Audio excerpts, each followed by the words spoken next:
結び駅は着きましたホーム向かい側、横案内はからの使用が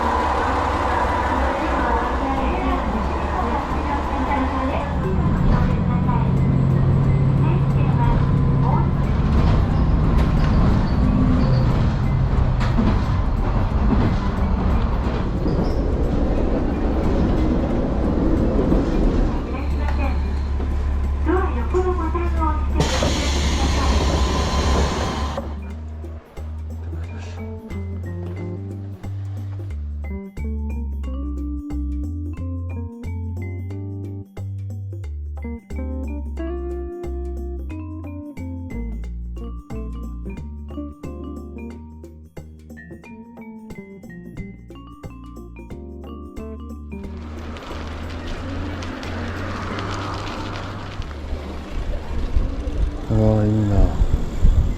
いや、綺麗。こんな綺麗なとこあるか。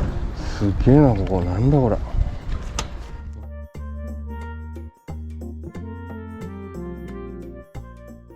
ここの砂浜もきめ細かいですね。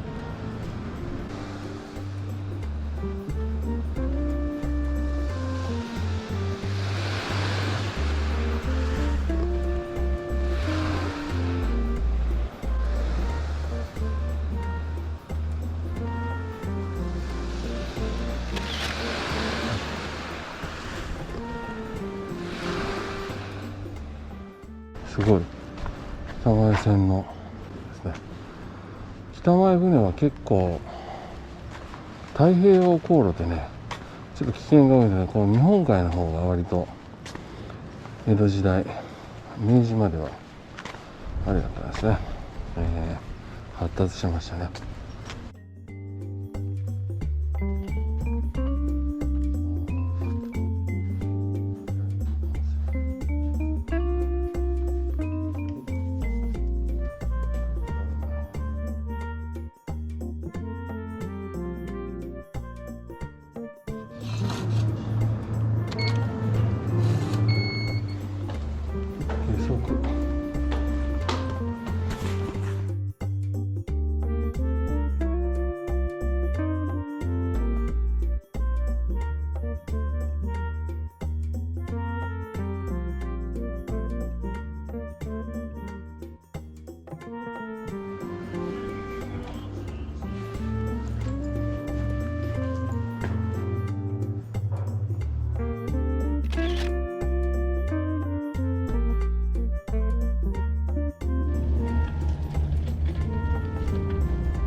おお。